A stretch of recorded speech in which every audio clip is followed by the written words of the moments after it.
എല്ലാവർക്കും സിനിമാ കഥയിലേക്ക് സ്വാഗതം. 1965 നീല പ്രൊഡക്ഷന് വേണ്ടി പി സുബ്രഹ്മണ്യം മേരിലാൻഡ് സ്റ്റുഡിയോയിൽ നിർമ്മിച്ച ചിത്രമാണ് മായാവി. 1965 ആഗസ്റ്റ് 28-നാണ് ചിത്രം റിലീസായത്. കേരളത്തിൽ ഈ ചിത്രം റിലീസ് ചെയ്തത് കുമാരസ്വാമി ആൻഡ് കമ്പനിയാണ്. സംവിധാനം GK രാമു, കഥ നീല, തിരക്കഥ ശ്രീ.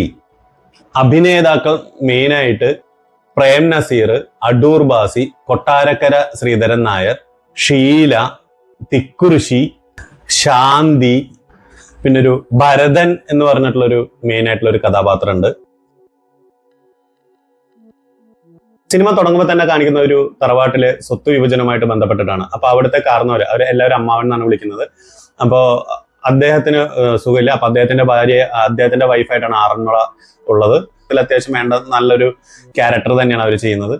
അപ്പൊ അതില് സ്വത്ത് വിഭജനത്തിന്റെ കാര്യങ്ങൾ പറയുമ്പോൾ അതില് വാസന്തിക്കും രഘുവിനും വേണ്ടിയിട്ടുള്ള സ്വത്ത് വിഭജനങ്ങൾ പറയുന്നു. അപ്പൊ വേറൊരാൾ ചോദിക്കുന്നുണ്ട്, അപ്പൊ പ്രതാപന് ഒന്നുമില്ലേ എന്ന് ചോദിക്കുന്നുണ്ട്. അപ്പൊ പ്രതാപന്റെ ക്യാരക്ടർ റിവീൽ ചെയ്യണം അവിടെ. അപ്പൊ പ്രതാപന് വേണ്ടിയിട്ട് ഒന്നും നീക്കി വെച്ചില്ല എന്ന് ചോദിക്കുമ്പോൾ അമ്മാവൻ പറയുന്നുണ്ട്, അവന്റെ നടത്തും മട്ടും ഭാവത്തിനൊക്കെ ഉള്ളതിനനുസരിച്ചിട്ടുള്ള കാര്യങ്ങളൊക്കെ ചെയ്തിട്ടുണ്ട്. അവന് മര്യാദയ്ക്കൊക്കെ നടക്കുകയാണെങ്കിൽ അവന് ജീവിക്കാനുള്ള എല്ലാ സംവിധാനങ്ങളും അവിടെ ഉണ്ട് എന്നുള്ളത് പറയുന്നു. അപ്പൊ ഇത് കേട്ടിട്ട് പ്രതാപൻ എന്ന് പറയുന്ന ക്യാരക്ടർ അവിടെ വരികയാണ്. ഈ പ്രതാപന്റെ ക്യാരക്ടർ ചെയ്തിരിക്കുന്നത് കൊട്ടാരക്കരയാണ്. അപ്പൊ കൊട്ടാരക്കരയുടെ ക്യാരക്ടർ അവിടെ വരികയാണ്. ഇതേപോലുള്ള എച്ചിൽ സാധനങ്ങളൊക്കെ ഒന്നും എനിക്ക് വേണ്ടെന്നൊക്കെ പറഞ്ഞ് ക്ഷുഭിതനായിട്ട് ഇറങ്ങി പോവുകയാണ്. ഇറങ്ങി പോകുമ്പോൾ തോട്ടത്തിലെ മാനേജറുടെ പോസ്റ്റാണ് പുള്ളി വർക്ക് ചെയ്തുകൊണ്ടിരിക്കുന്നത്. അപ്പൊ അദ്ദേഹത്തിന് കീഴിലുള്ള ഒരാളുടെ അടുത്ത് പറയാണ്, പുള്ളിയുടെ പേര് എനിക്ക് അത്ര ക്ലിയർ ആയിട്ട് അറിയില്ല. അപ്പൊ പുള്ളിയുടെ അടുത്ത് പറയണം, ഇനി ഞാൻ എനിക്ക് മാത്രമേ എല്ലാവരും വാടക തരാവൂ, വേറെ ഒരാൾ വന്നാൽ ചോദിച്ചാലും ആർക്കും കൊടുക്കരുത് എന്നൊക്കെ പറയാണ്. അങ്ങനെയൊക്കെ ആയിട്ട് കാര്യം. അപ്പൊ ശരി എന്ന് പറയുന്നു. പിന്നെ കുറച്ച് കോമഡിയും തമാശകളും കാര്യങ്ങളൊക്കെ ആയിട്ട് അങ്ങനെ പിന്നെ പടം മുമ്പോട്ട് പോവാണ്. അപ്പൊ അതിനിടയിൽ കൊട്ടാരക്കര എന്ത് ചെയ്യുന്ന വെച്ച് കഴിഞ്ഞാൽ കുറച്ച് ആൾക്കാരെ വിട്ടിട്ട് ഈ അമ്മ അവനെ ശ്വാസം മുട്ടിച്ച് കൊല്ലുകയും ആ വിൽപത്രം അവിടെ ഉണ്ടായിരുന്ന സ്വർണങ്ങളൊക്കെ മോഷ്ടിക്കുകയും ചെയ്യണം. അപ്പൊ പിന്നെ കാണിക്കുന്നത് അടുത്തൊരു രംഗം എന്ന് പറയുന്നത് മധുവിന്റെയും പ്രേംനസറിന്റെ ഒരു രംഗമാണ്. ഒരു നല്ലൊരു പാട്ടോട് കൂടിയിട്ടാണ് ആ രംഗം വരുന്നത്. അതിനുശേഷം ഇവര് താമസിക്കുന്നിടത്തേക്ക് ഒരു അന്നത്തേക്ക് എക്സ്പ്രസ് മെസ്സേജ് എന്ന് പറയുന്നിട്ടുള്ള അല്ലെങ്കിൽ എക്സ്പ്രസ് മെസ്സേജ് എന്ന് അങ്ങനെ എന്തോ പറഞ്ഞിട്ടുള്ള ഒരു ലെറ്ററിന്റെ പരിപാടിയൊക്കെ ഉണ്ട്. അപ്പൊ അത് അവിടെ എത്തുന്നു. അപ്പൊ ഇത് മധു ആണ് കൊടുക്കുന്നത്. മധുവിന് ആ സിനിമയിൽ അതേ ക്യാരക്ടർ മധു എന്ന് തന്നെയാണ് അദ്ദേഹത്തിന്റെ പേര് വരുന്നത്. അപ്പൊ പ്രേം നസീറിന് നോക്കുമ്പോൾ അച്ഛന് അറ്റാക്കാണ്, പെട്ടെന്ന് വരണം എന്നുള്ളൊരു രീതിയിൽ തന്നെ പറയുകയാണ്. അപ്പൊ പ്രേം നസീർ ആകെ വിഷമിച്ച് നിൽക്കുന്ന സമയത്ത് മധു പറയുന്നു, ഇപ്പൊ തന്നെ നമുക്ക് ഇവിടുന്ന് വണ്ടി ഉണ്ടല്ലോ, വണ്ടിയിൽ പോവാം. വണ്ടി എന്ന് ഉദ്ദേശിച്ചത് തീവണ്ടിയാണ്. അപ്പൊ പഴയ കാലഘട്ടത്തിലെ കൽക്കരി തീവണ്ടിയിലൊക്കെയാണ് കാണിക്കുന്നത്. അപ്പൊ അവിടെ വരുന്നു പ്രേം നസീർ അതില് വണ്ടിയിൽ യാത്ര ചെയ്യണം. അപ്പൊ അതിനിടയിൽ ഷീലയുടെ ക്യാരക്ടർ അവിടുത്തെ ചെറിയ സംഭവങ്ങളിൽ സംശയമൊക്കെ തോന്നുന്നു. അപ്പൊ എന്നിട്ട് അവിടെ അടൂർ ബാസിയും നേരത്തെ ഞാൻ പറഞ്ഞില്ലേ ഭരതൻ എന്ന് പറഞ്ഞിട്ടുള്ള ഒരു നടനുണ്ട്, പക്കീർ എന്നുള്ള ഒരു ക്യാരക്ടറാണ് ഈ സിനിമയിൽ ചെയ്യുന്നത്.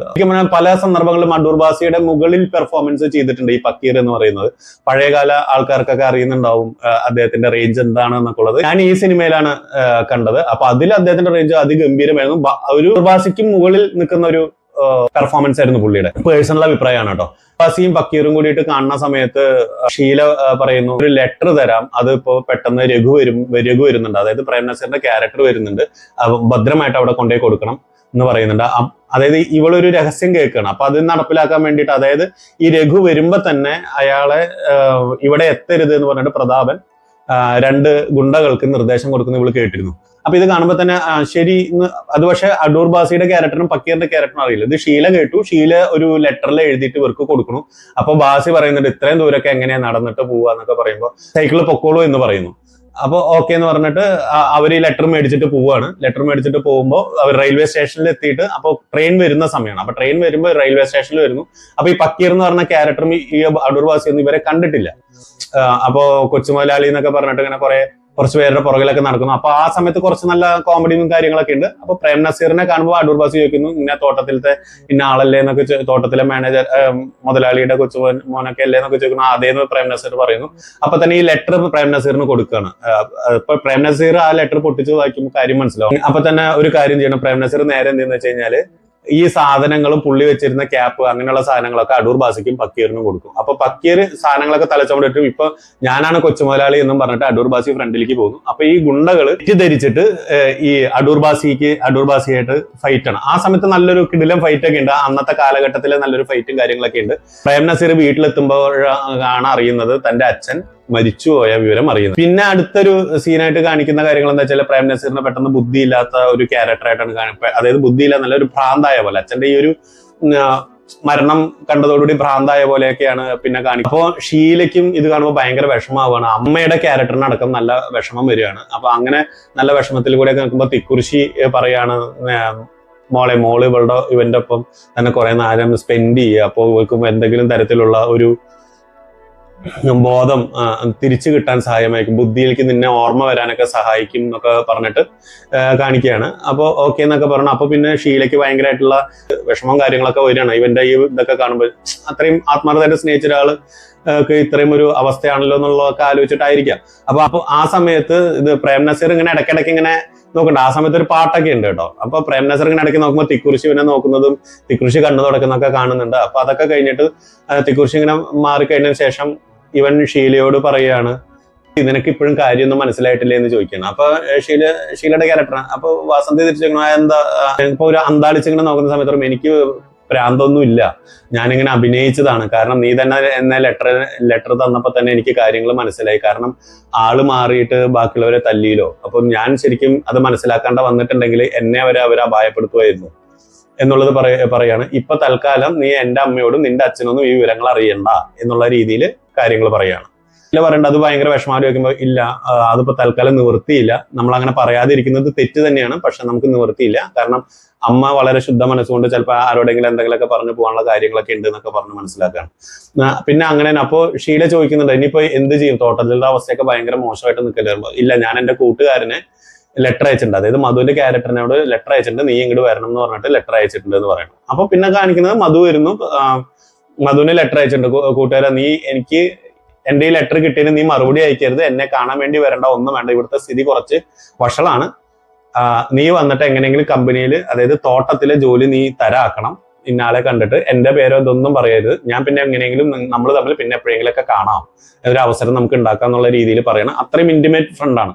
അപ്പൊ അങ്ങനെ മധു ഉസ്മാൻ എന്ന് പറയുന്ന ക്യാരക്ടറിന്റെ പേര് ചേഞ്ച് ചെയ്തിട്ട് മധു അവിടെ വരികയാണ്, ജോലിക്ക് കയറുന്നു. അപ്പൊ ജോലി കയറുമ്പോൾ പ്രതാപൻ ചോദിക്കുകയാണ്, അതായത് കൊട്ടാരക്കരയുടെ ക്യാരക്ടർ ചോദിക്കുകയാണ്, നിങ്ങൾക്ക് എന്ത് ജോലിയാണ്, നിങ്ങൾക്ക് ജോലി തരാൻ നിങ്ങളെ കണ്ടിട്ട് മാന്യമായിട്ട് തോന്നണം, അപ്പൊ നിങ്ങൾ ഇന്ന് പോലെ തന്നെ ജോലിക്ക് പ്രവേശിച്ചോളൂ എന്ന് പറയുന്നു.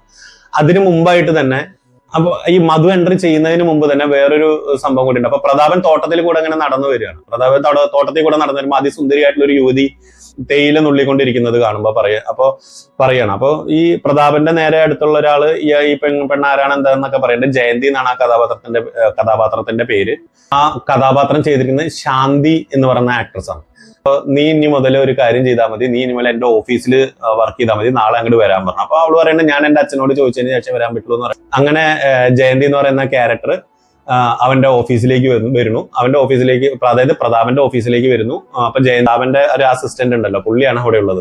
അപ്പൊ പുള്ളി പറയുന്നു, നീ ഒരു കാര്യം ചെയ്യേ, അദ്ദേഹത്തിന് ചായ വെച്ചു കൊടുക്കേണ്ടി വരും, കൂട്ടത്തിൽ എനിക്കും കൂടി ഒരു ചായ, അദ്ദേഹത്തിന് ഭക്ഷണം വെച്ചു കൊടുക്കേണ്ടി വരും, അത് കൂട്ടത്തിൽ എനിക്കും കൂടി എന്നെ ഒന്ന് ഗൗനിച്ചാൽ മതി, അങ്ങനെ എങ്ങനെയൊക്കെ പറയണം. ഓ ശരി എന്ന് പറയുന്നു. അങ്ങനെ പ്രതാപൻ അങ്ങനെ ജയന്തിനെ ജോലിക്കെടുക്കുക. അപ്പൊ ജോലിക്കെടുത്തതിന് ശേഷമാണ് മധു വരുന്നത്. അപ്പൊ മധുവിന്റെ പേരിന് നമ്മൾ നേരത്തെ സംസാരിച്ചല്ലോ, ഉസ്മാൻ എന്നുള്ള പേരിൽ മധു അവിടെ വരുന്നു. പ്രതാപൻ ചോദിക്കുകയാണ് മധുവിനോട്, ഇന്ന് മുതൽ ജോലിക്ക് കയറിക്കോളൂ എന്ന് പറയുമ്പോൾ മധു പറയാണ്, എനിക്ക് എന്ത് ജോലിയാണ് തരണേന്ന് പറഞ്ഞു. അപ്പൊ താങ്കളെ കാണുമ്പോൾ അത്യാവശ്യം വിദ്യാഭ്യാസമൊക്കെ ഉള്ളതുകൊണ്ട് കണക്കെഴുത്തും കാര്യങ്ങളും അക്കൗണ്ടും കാര്യങ്ങളൊക്കെ നോക്കുക, അത് അന്നും തന്നെ ക്ലിയർ ചെയ്യണം കേട്ടോ എന്നുള്ളതും പറഞ്ഞിട്ട് ഓക്കെ തന്നെ ജോലിയിൽ പ്രവേശിക്കണം. അതിനുശേഷം ഇവര് അങ്ങനെ കാര്യങ്ങളൊക്കെ മുമ്പോട്ട് പോകുന്നതിന്റെ ഇടയിൽ കുറച്ച് ജോലി, അതായത് അടൂർ ബാസിയുടെയും പക്കീറിന്റെ ഒക്കെ ക്യാരക്ടർ അവിടെ മാളികയിൽ ചെന്നിട്ട് അവരുടെ അമ്മയുണ്ടല്ലോ, അമ്മയുടെ അടുത്തൊക്കെ പോയിട്ട് സങ്കടം ഉണർത്തിക്കണം, ഞങ്ങളെ കൊണ്ട് ഭയങ്കരമായിട്ട് പണിയെടുപ്പിക്കുകയാണ്, ശമ്പളം മുഴുവൻ തരുന്നില്ല, പകുതി ശമ്പളമേ തരുന്നുള്ളൂ എന്നൊക്കെ പറഞ്ഞിട്ട് അവിടെ പരാതി പറഞ്ഞുകൊണ്ടിരിക്കണം. അപ്പൊ ഈ പ്രതാപന്റെ ഒപ്പമുള്ള ആള് നേരെ ഓടിച്ചെന്ന് പ്രതാപനോട് വിവരം പറയുന്നു. അപ്പൊ പ്രതാപൻ പെട്ടെന്ന് അവിടെ ചെന്നിട്ട് ശകാരിക്കാൻ വരികയാണ്, നിങ്ങളിപ്പോ ഇവിടുന്ന് പോകണം. അപ്പൊ അമ്മയുടെ ക്യാരക്ടർ വേണ്ട, അറന്മുളയുടെ ക്യാരക്ടർ പറയാണ്, നടക്കില്ല, ഞാൻ പറഞ്ഞിട്ടാണ് ഇവർ ഇവിടെ വന്നിരുന്നത്, ഇപ്പൊ പോകാൻ പറ്റത്തില്ല എന്നുള്ള രീതിയിൽ തന്നെ വേണം. അപ്പൊ പ്രതാപൻ ഉണ്ട്, നിങ്ങളെയൊക്കെ ഞാൻ ഇപ്പൊ ശരിയാക്കി തരാം എന്ന് നിങ്ങൾ എന്തായാലും ശരി ഇവിടെ നിന്നോ, നിങ്ങൾക്കുള്ള പണി ഞാൻ വേറെ തരുന്നുണ്ടെന്ന് പറഞ്ഞിട്ട് പ്രതാപന്റെ ക്യാരക്ടർ അത് കൊട്ടാരക്കര അവിടെ നിന്ന് അങ്ങനെ ദേഷ്യത്തിൽ ഇറങ്ങി പോവാണ്. അപ്പൊ തന്നെ മറ്റേ ആളോട് പറയുന്നുണ്ട് ഇന്ന് രാത്രി അവർ മര്യാദയ്ക്ക് കിടന്നുറങ്ങരുത് എന്നുള്ള ഡയലോഗുകളൊക്കെ അടിച്ച് പോവാണ്. അപ്പൊ അങ്ങനെ പ്രതാപന് കുറച്ച് ഗുണ്ടകൾ സെറ്റപ്പ് ഒക്കെ ഉണ്ട്. അപ്പൊ ഈ ഗുണ്ടകളെ വെച്ചിട്ട് വീടുകൾ മുഴുവൻ തീ കത്തിക്കാൻ വേണ്ടി പറഞ്ഞേക്കണം. ആ തീ കത്തിക്കുന്നതിന്റെ സമയത്താണ് നമ്മുടെ പടത്തിലെ മായാവി എന്ന് പറയുന്ന ഒരു ക്യാരക്ടർ എൻട്രി ചെയ്യുന്നത്. അത് നല്ല രസമുണ്ടായിരുന്നു. നല്ല ഫുള്ള് ബ്ലാക്ക് മുഖംമൂടിയൊക്കെ ധരിച്ച് കംപ്ലീറ്റ് ഫുള്ള് ബ്ലാക്ക് ആയിട്ട് ഒരു ഒക്കെ ധരിച്ച് വന്നിട്ട് ഭയങ്കര ചാട്ടവാറ് കൊണ്ടുള്ള അടിയും നല്ല കിടിലും ഫൈറ്റും കാര്യങ്ങളൊക്കെയാണ്. നല്ല രസത്തിൽ തന്നെ ചെയ്തു വെച്ചിട്ടുണ്ട്. ആ സമയത്ത് അത് ആരാണെന്നുള്ളതൊന്നും റിവീൽ ചെയ്യുന്നില്ല കേട്ടോ. അപ്പൊ നല്ല ഫൈറ്റും കാര്യങ്ങളും ഈ ഗുണ്ടകൾ പേടിച്ചിട്ട് അവിടുന്ന് ഓടുകയാണ്. അതേ സമയത്ത് തന്നെ ഇയാളും പെട്ടെന്ന് അപ്രത്യക്ഷമായി പോകുന്നു. ഇയാളെ പിന്നെ കാണാനൊന്നുമില്ല. അപ്പൊ അങ്ങനെ പോകുന്നു. അങ്ങനെ കാര്യങ്ങൾ മുന്നോട്ട് പോയിക്കൊണ്ടിരിക്കണം. അപ്പൊ ഇങ്ങനെ പ്രതാപന്റെ ക്യാരക്ടർ പറയുന്നത് ഇനിയിപ്പോ ഇങ്ങനെ പോയ കാര്യങ്ങൾ ശരിയാവില്ല, നമുക്ക് എത്രയും പെട്ടെന്ന് തന്നെ അമ്മായിയുടെ കാര്യം കൂടി സെറ്റ് ആക്കണം, അമ്മാവന്റെ പുറകെ തന്നെ അമ്മായിനെയും കൂടി തട്ടണം എന്നുള്ള ഒരു രീതിയിലേക്ക് വരികയാണ്. അപ്പൊ അങ്ങനെ ചെയ്തുകൊണ്ടിരിക്കുന്ന സമയത്ത് അതിനു വേണ്ടിയിട്ട് ശ്രമം ഈ ഗുണ്ടകളെ അയക്കണം. അപ്പൊ പ്രതാപൻ അവിടെ തന്നെ അപ്പുറത്തെ റൂമിൽ നീ ഒരു ഗുണ്ടയോട് പറയണത് നീ എന്നെ ചാക്കിൽ കെട്ടിയിട്ടോ, എന്നിട്ട് പോയിട്ട് കാര്യങ്ങൾ നടത്തിയിട്ട് ഞാൻ പോരാം. അപ്പൊ അതിനിടയിൽ മറ്റേ നമ്മുടെ ജയന്തിയുടെ ക്യാരക്ടർ ഉണ്ടല്ലോ, ജയന്തിയുടെ ക്യാരക്ടർ ഇത് കേട്ടിട്ടുണ്ട്. അപ്പൊ ജയന്തിയും വേറൊരാളും കൂടിയിട്ട് അമ്മായിനെ രക്ഷിക്കാൻ വേണ്ടിയിട്ട് അത് അപ്പോഴല്ല കാണാം. അപ്പൊ ഈ അമ്മായിന്റെ തലേണ കൊണ്ടിട്ട് ശ്വാസം മുട്ടിക്കാൻ വേണ്ടി പോകുമ്പോ ആ വില്ലന്റെ കാല് രണ്ടും ജയന്തി വിളിച്ച് താഴെയിട്ടാണ്. അപ്പൊ അങ്ങനെ അപ്പോഴത്തേക്കും ചെറിയൊരു അങ്ങോട്ടും ഇങ്ങോട്ടൊക്കെ ചെറിയൊരു ഉന്തും തള്ളും അടിയൊക്കെ നടക്കണം. പിന്നെ ഇവൻ രക്ഷപ്പെടാൻ വേണ്ടി പുറത്തേക്ക് വരുമ്പോൾ അടൂർ ബാസി നമ്മുടെ പക്കീറും കൂടി വരികയാണ്. അവർ രണ്ടുപേരും കൂടി ശരിക്കും ഇവനെ കൈകാര്യം ചെയ്ത് വിടുന്നു. അതിനുശേഷം നോക്കുമ്പോൾ ഈ മറ്റേ പ്രതാപൻ ഇതിനകത്താണല്ലോ, ചാക്കിന്റെ അകത്താണല്ലോ. അപ്പൊ പ്രതാപനെ വന്നിട്ട് അടൂർ ബാസിയും പക്കീറും കൂടി എന്ത് ചെയ്യണമെന്ന് വെച്ചാൽ ഇവർക്ക് രണ്ടെണ്ണം മുമ്പ് തല്ലാൻ തോന്നിയിട്ടുള്ളതല്ലേ. അപ്പൊ ഇവര് നേരെ നല്ല നന്നായിട്ട് ഇയാളെ പെരുമാറിയിട്ട് ഇവര് രക്ഷപ്പെടുകയാണ് അവിടുന്ന്. ഇതിനിടയിൽ പ്രേം നസീറും മധു ഒക്കെ തമ്മിൽ കാണുന്നുണ്ട്, കാര്യങ്ങൾ പറയുന്നുണ്ട്. ഈ പറയുന്ന കാര്യങ്ങൾ ജയന്തി ഒളിഞ്ഞെന്ന് കേട്ടിട്ടുമുണ്ട്. ജയന്തിക്ക് അറിയാം മധു ആരാണ് എന്താണെന്നൊക്കെ ഉള്ള അറിയാം. ഇപ്പൊ ഇവര് തമ്മിൽ ഒരു ചെറിയൊരു പ്രണയമാവുന്നു, മധുവും ജയന്തിയും തമ്മിലൊക്കെ ഒരു പ്രണയം വരുന്നുണ്ട്.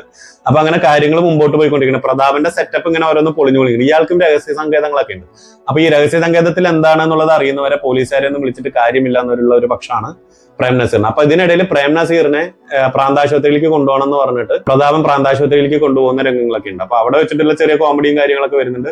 അതിനിടയിൽ ഷീല തിക്കുറിശിയോട് കാര്യങ്ങളൊക്കെ പറഞ്ഞ് മനസ്സിലാക്കണം. അങ്ങനെ ഇവര് രണ്ടുപേരും കൂടി പോയിട്ട് ഹോസ്പിറ്റലിൽ പോയിട്ട് അവരെ അവിടുന്ന് ഇറക്കിക്കൊണ്ടുവരുന്നു. അപ്പൊ അതിന് പ്രതാപന് നല്ല ദേഷ്യം വരുന്നുണ്ട്. ഞാനാണ് ഇവിടുത്തെ എല്ലാ കാര്യങ്ങളും നോക്കുന്നത്, എന്നോട് പറയേണ്ട എന്തിനു കൊണ്ടുവന്നു എന്നൊക്കെ ഉള്ള രീതിയിലുള്ള ചോദ്യങ്ങളും വർത്തമാനങ്ങളൊക്കെയാണ് നടക്കുന്നത്. അതിന്റെ ബേസിൽ തിക്കുറിശിയോടും ഷീലയോടും പ്രതാപൻ തെറ്റാണ്. അപ്പൊ തിക്കുറിശി പറയുന്നുണ്ട് നമ്മളിനി ഇവിടെ നിൽക്കുന്നത് ശരിയല്ല, നമുക്ക് മാളികയിൽ പോയി നിൽക്കാം. കാരണം അവൻ എന്തും ചെയ്യാൻ മടിക്കാത്തവനാണ്, എന്നെ എന്ത് വേണമെങ്കിലും ചെയ്തിട്ട് കുഴപ്പമില്ല, നീയും കൂടി ഉള്ളപ്പോൾ അത് ശരിയാവില്ല എന്ന് പറയുന്നു. അപ്പൊ അങ്ങനെ അവരും മാളികയിലേക്ക് താമസം മാറാണ്. അപ്പൊ അങ്ങനെ ഇരുന്ന് അപ്പൊ ഈ കാര്യങ്ങളൊക്കെ ഇങ്ങനെ മുമ്പോട്ട് പോകണം. ഇവിടുന്ന് അതായത് ഇവരുടെ മാളികയിൽ നിന്ന് കുറെ ഗോൾഡ് ഒക്കെ മോഷ്ടിച്ചിട്ടുണ്ടായിരുന്നല്ലോ. അപ്പൊ അപ്പൊ അതിന്റെ ഒരു വിൽപ്പനയുടെ കാര്യമായിട്ട് ഒരു വരുന്ന അറിയിക്കാനായിട്ട് ഒരു ലെറ്റർ കൊണ്ടുവന്ന് മധുവിന്റെ കയ്യിൽ കൊടുക്കുന്നുണ്ട്. അപ്പൊ ആ മധു ആ ലെറ്റർ പൊട്ടിച്ച് വായിച്ച് നോക്കുമ്പോഴാണ് ഇന്ന് വൈകുന്നേരം ഇവിടെ ആൾക്കാർ വരുന്നുണ്ട് എന്ന് മനസ്സിലാവും. അത് വീണ്ടും അത് ഒട്ടിച്ചിരിക്കണം. അപ്പോഴാണ് പ്രതാപൻ വന്നിട്ട് ലെറ്റർ വരുമ്പോൾ പ്രതാപൻ ലെറ്റർ കൊടുക്കണം. അന്ന് ഈ പറഞ്ഞ പോലെ മെസ്സേജ് അയക്കലല്ലോ, നമ്മുടെ ലെറ്റർ കൊടുക്കലും പരിപാടികളൊക്കെയാണ്. എനിക്ക് എന്തെങ്കിലും കാര്യങ്ങൾ പെട്ടെന്ന് പറയണ്ടെങ്കിൽ അപ്പൊ ആ ലെറ്റർ കൊടുക്കുന്നു. അപ്പൊ പ്രതാപൻ അത് ഒട്ടിച്ച് നോക്കുമ്പോൾ പറഞ്ഞു പിന്നെ പോലെ ആൾക്കാർ കാണാൻ വേണ്ടി. അപ്പൊ നമ്മുടെ മധുവിനോട് പറയാണ് എന്നെ കാണാൻ കുറച്ച് ഫ്രണ്ട്സ് ഒക്കെ വരും, അപ്പൊ ഇവിടെ എല്ലാവരും കൂടി ഉണ്ടെങ്കിലേ ശരിയാവില്ല എന്ന് പറയുമ്പോൾ മധു പറയാണ്, അതായത് നമ്മുടെ ഉസ്മാൻ എന്ന് പറഞ്ഞ ക്യാരക്ടർ പറയാണ് സാറില്ല എനിക്കൊന്ന് പട്ടണത്തിൽ പോകേണ്ട ആവശ്യമുണ്ട്, എനിക്ക് കുറച്ച് കാര്യങ്ങളൊക്കെ ഉണ്ട് എന്നൊക്കെ പറയുന്നു. ആയിക്കോട്ടെ എന്ന് പറയുന്നു. അപ്പൊ അങ്ങനെ അവര് വരുന്നു. അവര് വന്നിട്ട് ഗോൾഡിന്റെ കാര്യങ്ങൾ ഇപ്പൊ കാണിച്ചാൽ രഹസ്യ സങ്കേതത്തിലാണ് ഇരിക്കണതെന്ന് പറയുന്നു. അപ്പൊ അവർ അങ്ങോട്ട് പോവാണ്. അപ്പോഴത്തേക്കും ജയന്തിയും മധുവും തമ്മിൽ അവിടെ മധു പോയിട്ടുണ്ടായിരുന്നില്ല, അപ്പുറത്തന്നെ നിൽക്കുന്നുണ്ടായിരുന്നു. അപ്പൊ ജയന്തിയും മധു സാരില്ല ഇനി അവരെന്തായാലും അവിടുന്ന് പോയിട്ട് വരണമല്ലോ, അപ്പൊ നമുക്ക് നോക്കാം എന്നുള്ളത് പറയുന്നു. അത് കഴിഞ്ഞതിന് ശേഷം ജീപ്പ് വന്നുകൊണ്ടിരിക്കുമ്പോൾ വീണ്ടും നമ്മുടെ നേരത്തെ പറഞ്ഞ ആ മുഖംമൂടിയൊക്കെ ഇട്ടിട്ടുള്ള ഒരാൾ വരുന്നു. നല്ല ഫൈറ്റും കാര്യങ്ങളൊക്കെ ഉണ്ട്. അപ്പൊ അവർക്ക് അത് സാധനങ്ങളൊന്നും കൊടുക്കാൻ പറ്റുന്നില്ല. നല്ല ബുള്ളറ്റിനെ ചേസ് ചെയ്തുകൊണ്ട് പിന്നിൽ ജീപ്പിൽ ഇവരും വരുന്നുണ്ട്. അപ്പൊ ആ ജീപ്പിൽ വരുന്ന സമയത്ത് മുഖംമൂടി എന്ത് ചെയ്യുന്ന വെച്ചാൽ പണ്ട് ഈ ടാറിട്ട് റോഡൊന്നല്ലല്ലോ, കംപ്ലീറ്റ് ഈ മണ്ണും ഒക്കെയുള്ള റോഡുകളാണ്. അപ്പൊ ഇയാളുടെ കയ്യിൽ ചാട്ടവാറാണ് മെയിൻ ആയിട്ടുള്ളത്. ഈ ചാട്ടവാറ് വെച്ചിട്ട് ഒരു ചെടീനെ കുരുക്കി വലിച്ചെടുക്കുകയാണ് ബുള്ളറ്റ് പോകുമ്പോ തന്നെ. അപ്പൊ ആ ചെടി പിന്നിൽ കിടന്നിട്ട് ഇങ്ങനെ ഒരസി വരികയാണ് മണ്ണിലെ. അപ്പൊ നല്ല രീതിയിൽ പുകയടിച്ച് കയറും. ഇപ്പൊ ഈ പഴയ ജീപ്പായതുകൊണ്ട് തന്നെ അതിന് മേൽക്കൂരും കാര്യങ്ങളൊന്നും ഇല്ലാത്തതുകൊണ്ട് തന്നെ ഇവർക്ക് ഈ പുകയില് പെട്ടെന്ന് ഇയാളെ കാണാണ്ടാവാണ്. ഇയാള് മാറിപ്പോകുന്നു. ഇയാള് രക്ഷപ്പെട്ട് കാര്യങ്ങളൊക്കെ ആയിട്ട് പോകുന്നു. അപ്പോ അവർക്ക് സ്വർണത്തിന്റെ കാര്യങ്ങളൊന്നും നടക്കുന്നില്ല. അപ്പൊ അങ്ങനെ ഇരിക്കുമ്പോൾ പിന്നെ ഇവർക്ക് ഏകദേശം ഒരു ധാരണയിലേക്ക് വന്നു തുടങ്ങുന്നു. അപ്പൊ അതായത് പ്രതാപന് മധുവിന്റെ പേരിൽ ഒരു സംശയം വരാൻ തുടങ്ങുന്നു. കാരണം ഇന്ന പോലെയൊക്കെ നടന്നിട്ടുണ്ടെന്നുണ്ടെങ്കിൽ അവിടെ മധു മാത്രമേ ഉള്ളൂ. അപ്പൊ മധുവിനോടൊക്കെ ഒരു സംശയം വരുന്നു. പ്രതാപന്റെ ക്യാരക്ടറിന് വേറെ ഒരു സ്വഭാവമുണ്ട്. അസല് ശ്രീലമ്പടനാണ്. ഇവര് എല്ലാ പെണ്ണുങ്ങളോടും ഈ പറഞ്ഞ കൂട്ടത്തിൽ ഒരു കൊഞ്ചു കുഴയുന്ന ക്യാരക്ടറൊക്കെയാണ്.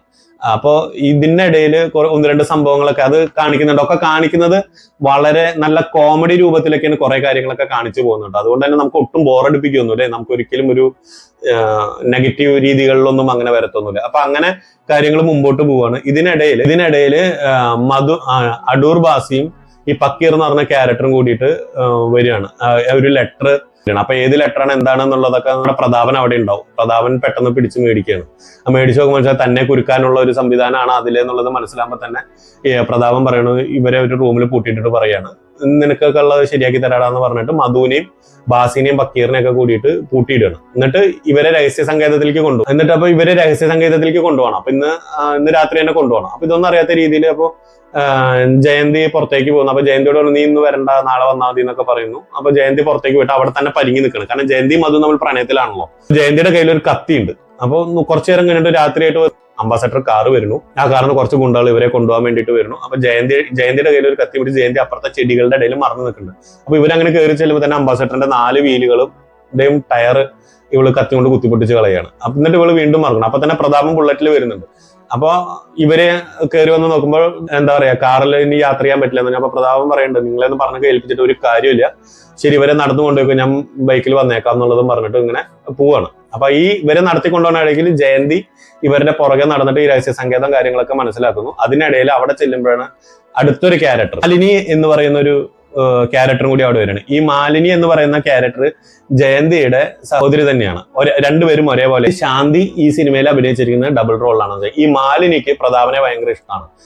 ഒരു വില്ലത്തിയാണ് മാലിനി എന്ന് പറയുന്നത്. അപ്പൊ എന്ത് ചെയ്യുന്ന വെച്ച് കഴിഞ്ഞാല് ജയന്തി ഇവളെ പ്രതാപൻ അവിടെ വന്നിട്ട് ഇപ്പൊ വരാം എന്ന് പറഞ്ഞിട്ട് തിരിച്ചു പോകുന്ന സമയത്ത് ജയന്തി അവിടെ അകത്തേക്ക് കയറി മാലിനിക്ക് 2 കൊടുത്തിട്ട് മാലിനിയുടെ പോലത്തെ വസ്ത്രധാരണൊക്കെ ഇവള് ധരിക്കുകയാണ്. എന്നിട്ട് മാലിന്യെ ശരിക്കും കെട്ടിപ്പൂട്ടി ഒരു സ്ഥലത്ത് കൊണ്ടുപോയിട്ട് ഇടും. എന്നിട്ട് ജയന്തി എന്ത് ചെയ്യുന്ന വെച്ചാൽ അപ്പൊ ജയന്തി നോക്കുന്ന സമയത്ത് മധുവിനെയും ബാസിനെയും പക്കീറൊക്കെ അവിടെ ഒരു ഇതിൽ പൂട്ടി കിടക്കണ കാണും. അപ്പൊ ജയന്തി എന്ത് പറയും, അതായത് മാലിനിയുടെ വേഷത്തിലുള്ള ജയന്തി എന്ത് ചെയ്യുന്ന വെച്ച് കഴിഞ്ഞാൽ മധുവിനെ വിളിച്ചിട്ട് പറയും ആ കൈ ഇങ്ങോട്ട് കൊണ്ടുപോയെന്ന് പറയും. അപ്പൊ കൈയൊക്കെ ബാക്കിൽ ഇങ്ങനെ കെട്ടിയിട്ടിരിക്കുകയാണ്. അപ്പൊ അതൊക്കെ അറുത്തു കൊടുക്കും. അങ്ങനെ നിൽക്കുന്ന സമയത്ത് ഇവർക്ക് നല്ല വിശപ്പും കാര്യങ്ങളൊക്കെ ഉണ്ട്. അപ്പൊ പിന്നെ നോക്കണ സമയത്ത് ഇയാള് പൊരിച്ച കോഴി കഴിക്കാൻ വേണ്ടി നിൽക്കുകയായിരുന്നു. ആരും നമ്മുടെ പ്രധാൻ എന്ന് പറഞ്ഞ ക്യാരക്ടർ. അപ്പൊ പെട്ടെന്ന് തന്നെ ഒരു എമർജൻസി ആയിട്ട് പുറത്തേക്ക് പോണ സമയത്ത് ഈ റൂമില് ഒരു എന്താ പറയാ ഷെൽഫ് പോലത്തെ ഒരു സംഭവങ്ങളുണ്ട്. മരത്തിന്റെ ഇങ്ങനെ അടുക്കി വെച്ചിട്ടുള്ള കുറച്ച് സംഭവങ്ങൾ. ആ മരത്തിൽ നിന്ന് പതുക്കെ ഇങ്ങനെ ഇളക്കി മാറ്റാൻ പറ്റും. കത്തി ഉപയോഗിച്ചിട്ട് അതിന്റെ ആണി ഇളക്കി കളഞ്ഞിട്ട് അടൂർ ബാസി പതുക്കെ പുറത്തേക്ക് ഇറങ്ങിയിട്ട് ആ കോഴി കംപ്ലീറ്റ് ഇങ്ങോട്ട് ഉള്ളിൽ കൊണ്ടുവന്നിട്ട് ഇവര് എല്ലാവരും കൂടി കഴിച്ചിട്ട് തിരിച്ച് അതിന്റെ എല്ലും കഷ്ണം മാത്രം അവിടെ കൊണ്ടുപോയി വെക്കുന്ന കലാപരിപാടികളാണ്. പിന്നെ എന്ത് പറ്റുന്ന വെച്ച് കഴിഞ്ഞാൽ അയാൾ വരുന്നു, അബദ്ധങ്ങൾ പറ്റിയിട്ടുണ്ടെന്ന് മനസ്സിലാവുന്നു. പിന്നെ വീണ്ടും ആ മുഖം മൂടി പ്രത്യക്ഷപ്പെടുന്നു. അവിടെ ഭയങ്കര ആക്ഷൻ നടക്കുകയാണ്. കൊട്ടാരക്കര ഒരുപാട് സ്ഥലങ്ങളിൽ കൂടെയൊക്കെ ആക്ഷൻ. പിന്നെ പ്രത്യേകം വെച്ചാൽ അന്നും റോപ്പ് വേ ഉണ്ടെന്ന് എനിക്ക് മനസ്സിലായത്. റോപ്പ് വേ എന്ന് പറഞ്ഞാൽ അങ്ങനെയുള്ള സംഭവമല്ല, മറ്റേ നമ്മുടെ മലമ്പുഴ റോപ്പ് വേ ഒക്കെ പോലത്തെ അതേ സെറ്റപ്പിൽ തന്നെ ഈ തോട്ടത്തിലത്തെ സംഭവങ്ങളൊക്കെ കൊണ്ടുപോകാൻ വേണ്ടി തന്നെ റോപ്പ് വേ തന്നെ ആ സാധനത്തിൽ കൂടെ ഇയാൾ രക്ഷപ്പെടുകയാണ്. അതിൽ കയറി നിന്നിട്ട് രക്ഷപ്പെടുകയാണ്. അപ്പൊ തൊട്ട് പുറകിൽ നമ്മുടെ ഈ മുഖംമൂടിയും, അതായത് മായാവി എന്ന് പറയുന്ന ഈ മുഖംമൂടിയും പിന്നാലെ പോകുന്നുണ്ട്. ചേസ് ചെയ്ത് വീണ്ടും അടി കൂടി വീണ്ടും ഈ അജ്ഞാത സങ്കേതത്തിലേക്ക് തന്നെ എത്തുകയാണ്. അവിടെ വന്ന് നോക്കുന്ന സമയത്ത് പോലീസുകാരനുണ്ട്. അപ്പൊ പോലീസുകാരൻ ഉണ്ടാകുമ്പോൾ മറ്റേ കൊട്ടാരക്കര അതായത് പ്രതാപം പറയാണ്, കണ്ടില്ല സാർ അവിടെ നിയമവാഴ്ചയൊക്കെയുള്ള സ്ഥലത്ത് ഈ മുഖംമൂടി എന്തൊക്കെ അക്രമങ്ങളാണ് നാട്ടിൽ ചെയ്തുകൊണ്ടിരിക്കുന്നത്, നമ്മളെ പോലുള്ളവർക്കൊന്നും ജീവിക്കാൻ പോലും പറ്റില്ല എന്ന് പറയുമ്പോൾ പോലീസുകാരൻ പറയുന്നത് അതൊക്കെ നീ പറഞ്ഞത് ശരി തന്നെയാണ്, ഇപ്പൊ ശരിയാക്കി തരാമെന്നും പറഞ്ഞിട്ട് ഇപ്പൊ ശരിയാണ് നമുക്ക് വേണ്ട ആക്ഷനൊക്കെ ഇപ്പൊ എടുക്കാന്ന് പറയുമ്പോൾ അപ്പൊ ഗുണ്ടകളെ കൊണ്ടുവരുന്നു. ഇവരെയൊക്കെ താങ്കൾ അറിയുമോ എന്ന് ചോദിക്കുന്നു പ്രതാപന്റെ കേട്ടോ. അപ്പൊ പ്രതാപനൊന്നും ഉണ്ടല്ല. അപ്പൊ പക്ഷെ താങ്കൾക്ക് അറിയില്ല എന്നുണ്ടെങ്കിൽ ഇവരെല്ലാ കുറ്റങ്ങളും സമ്മതിച്ചു കഴിഞ്ഞു എന്ന് പറഞ്ഞിട്ട് അപ്പൊ നമുക്കിനി അപ്പൊ പോലീസുകാരൻ പറയാണ് രഘു അപ്പൊ ഈ മുഖംമൂടി ഊരി മാറ്റുകയാണ്. മുഖംമൂടി വരുമ്പോൾ പ്രേംനസീറാണ്. അപ്പോഴാണ് ഈ മായാവി ആയിട്ട് വരുന്നത് പ്രേംനസീർ ആണ് എന്നുള്ളത് റിവീൽ ചെയ്യുന്നത്. അപ്പൊ അങ്ങനെ പ്രേംനസീറാണ് ആ സംഭവം. അപ്പൊ താങ്കളുടെ അച്ഛനും, അതായത് രഘുവിന്റെ അച്ഛനെയും കൊന്നത് ഇയാൾ തന്നെയാണ്. ഇങ്ങനെയൊക്കെയുള്ള കലാപരിപാടികൾ ചെയ്യുമ്പോൾ പ്രേംനസീർ പെട്ടെന്ന് ദേഷ്യം വന്നിട്ട് ഇയാളെ കൊല്ലണം എന്നുള്ള രീതിയിലേക്ക് വരുമ്പോൾ അപ്പൊ അടൂർ ബാസി അപ്പൊ പ്രേംനസീർ ഈ പ്രതാപന്റെ ഒപ്പം നിന്നിരുന്ന ഒരാളുണ്ടല്ലോ, അയാൾക്കും ഇയാളോട് ഒരുപാട് ഈ മരിച്ചുപോയ അമ്മാവനോട് ഒരുപാട് ഇതൊക്കെ ഉള്ള ആളാണ്, സ്നേഹമൊക്കെ ഉള്ള ഒരാളാണ്. അപ്പൊ അയാൾ പറഞ്ഞു ഞങ്ങളിപ്പോ ശരിയാക്കുക അയാളെ എന്ന് പറയുമ്പോൾ പോലീസുകാരൻ വേണ്ട അതൊന്നും പറ്റില്ല, അയാൾക്ക് കോടതി തീരുമാനിച്ചിട്ട് ഇയാൾക്ക് എന്ത് ശിക്ഷ കൊടുക്കണം എന്ന് പറയുന്നു. അങ്ങനെ അയാളെ ജയിലിലേക്ക് കൊണ്ടുപോകുന്നു. മധുവും ജയന്തിയും തമ്മിലുള്ള വിവാഹം, അതൊക്കെ ഒരു ചെറിയൊരു നല്ല രസത്തിലുള്ള എൻഡിങ് ആണ് കേട്ടോ. മധുവിനും ജയന്തിയും തമ്മിലുള്ള ഒരു വിവാഹം, അതേപോലെ ഷീല പ്രേം നസീർ തമ്മിലുള്ള ഒരു വിവാഹമൊക്കെ നടക്കുന്നു. ഇതിന്റെ ഏറ്റവും നല്ല ഒരു സവിശേഷത എന്താണെന്ന് വെച്ച് കഴിഞ്ഞാല് പേരെഴുതി കാണിക്കുന്ന രംഗം മുതൽ ഒരു വെറൈറ്റിയാണ്. ശരിക്കും നല്ല രസമാണ് അതൊക്കെ എഴുതിയിരിക്കണതാണ്. ഈ മായാവി എന്താ ആയുധം എന്താണ്, മായാവി എന്തൊക്കെയാണ് ചെയ്യുന്നത് എന്നുള്ള രീതിയിലൊക്കെ അന്നത്തെ കാലത്ത് 1965 തന്നെ എന്തൊക്കെയാണ് നല്ല ക്വാളിറ്റിയിൽ എടുത്തിട്ടുള്ള ഒരു സംഭവമാണ്. പടം ബ്ലാക്ക് ആൻഡ് വൈറ്റ് ആണ്, യൂട്യൂബിൽ അവൈലബിൾ ആണ്. ഞാൻ യൂട്യൂബിൽ തന്നെയാണ് ഈ പടം കണ്ടത്. എന്നെ സംബന്ധിച്ച് ചോദിക്കാൻ വെച്ചാൽ 2.5 മണിക്കൂർ നിന്ന് പോകുന്നത് അറിയില്ല. 3-4 പാട്ടുണ്ട്, 3-4 പാട്ടും കിട്ടില്ലം പാട്ടുകളാണ്, അസാധ്യമായിട്ടുള്ള പാട്ടുകൾ. നമുക്ക് മലയാളത്തിലെ ആദ്യത്തെ സൂപ്പർ ഹീറോ ആണ് എന്നൊക്കെ വേണമെന്നുണ്ടെങ്കിൽ വിശേഷിപ്പിക്കാവുന്ന ഒരു ക്യാരക്ടറാണ്. നല്ല രസമായിരുന്നു. ഒരാൾക്ക് അങ്ങനെ സൂപ്പർ ഹീറോ എന്ന് പറഞ്ഞാൽ സൂപ്പർ നാച്ചുറൽ പവർ കിട്ടിയിട്ടുള്ളതെന്നല്ല, ഒരു സൂപ്പർ ഹീറോ പരിവേഷമാണ് ആ സമയത്ത് നമുക്ക് കാണുന്നത്. ആ ആവശ്യഘട്ടത്തിൽ ആ അവതാരം വരുന്നു, അടിച്ചിടുന്നു, തിരിച്ചു പോകുന്നു, ആ ഒരു രംഗമാണ് വരുന്നത്. എഴുതി ടൈറ്റിൽ കാർഡും എല്ലാം എഴുതി കാണിക്കുന്ന രംഗങ്ങൾ മുതൽ ഈ പടം അതിഗംഭീരമാണ്. ഒരു സ്ഥലത്ത് പോലും താഴുന്നില്ല, ഒരു സ്ഥലത്ത് പോലും ഒരു അഴച്ചിലില്ല. അത്യാവശ്യം പടത്തിനോട് ഇഴുകി ചേർന്ന് നിൽക്കുന്ന കോമഡി. അതേപോലെ നമ്മളൊക്കെ എന്താ പറയാ, ഈ കൊട്ടാരക്കരയുടെ ഒക്കെ അഭിനയൊക്കെ ഇങ്ങനെ കാണുമ്പോണ്ടല്ലോ, എന്താ വില്ലൻ, എത്ര നാച്ചുറൽ ആയിട്ടാണ് ആ വില്ലനിസം കാണിച്ചിട്ട് പോകുന്നത്. അതിലൊരു എക്സ്ട്രാ ആയിട്ട് ഒരു എന്താ പറയാ വില്ലന് വേണ്ടിയിട്ടുള്ള ഒരു അഭ്യാസ പ്രകടനങ്ങളോ അങ്ങനെ ഒന്നുമില്ല.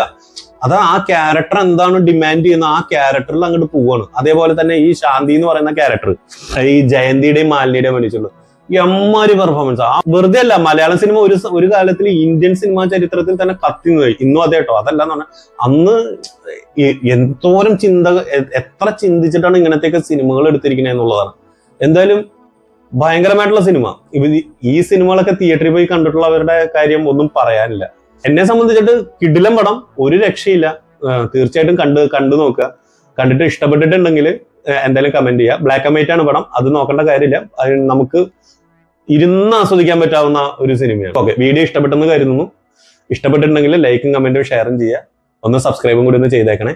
അടുത്ത വീഡിയോ ആയിട്ട് നമുക്ക് വീണ്ടും കാണാം.